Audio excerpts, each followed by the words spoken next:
grade, I had my very first boyfriend. And his name was Mellman.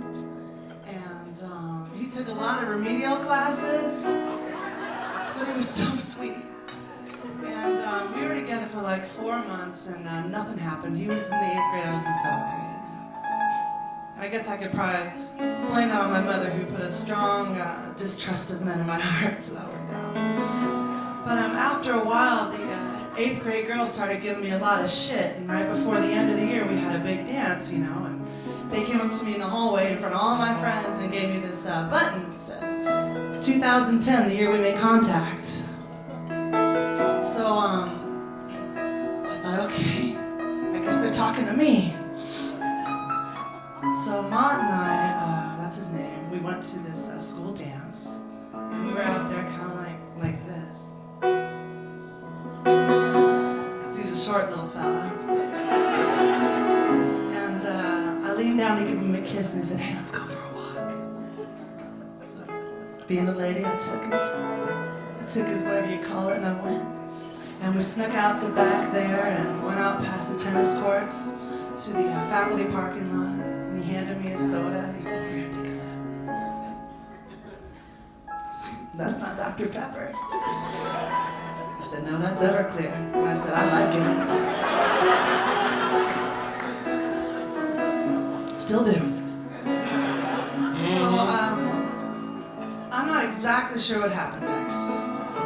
But I know that we were out there, and I know it was Ms. O'Kane's Fiero, and I know that I was up on the hood, and I know he was somewhere around here when I could hear the rubber coming over the gravel. And before I could push him off me and pull up my pants, I saw a woman rolling down the window of her car. I happened to know that car. It was a 1976 Aspen panel wagon. It was my mother. And she looked at me and she said, you're just like your father. Now let me just say that over the next 3 months, I was not allowed to leave the house, was not allowed to see Mom. I actually never saw him again. And I got to thinking, just like your father, you know, it's really not such a bad thing. His dad, you know, he can come home whenever he wants. He's always getting wasted, and he's always getting pussy. So I wasn't trying to get pussy and stuff, but I was trying to be like my dad, you know, my teens and my 20s, you know, my 30s and tonight. And a few years ago, though, my dad, we sort of lost contact, but I heard that he was seeing this lady, a church lady, and she was taking him to church, and he went up and he found God, then got cancer and died 4 weeks later.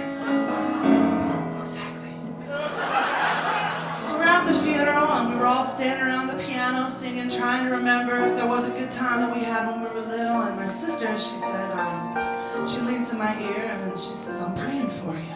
I said, what the fuck you mean you're praying for me? And she said, well, I've been going to church because I want to feel closer to Dad. I thought, okay. Then my mom gives me a call about 2 months later. My sister found God, cancer, 4 weeks later. So the other night I'm sitting there and I'm thinking about all this because that's what I do. I think about things. And I was sitting there drinking a box of wine and I was looking down at my feet. And I had these socks on that I got for 99 cents a rainbow. And they said, property of Jesus. Oh, fuck, I'm next.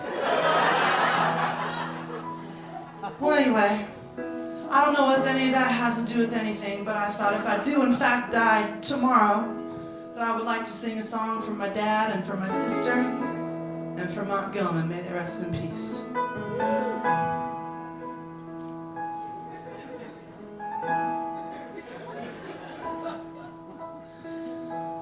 Remember all those dreams we wanted, now our memories, they're haunted.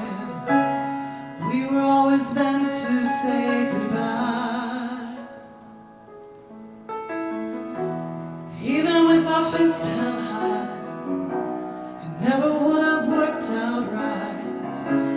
We were never meant for do or die.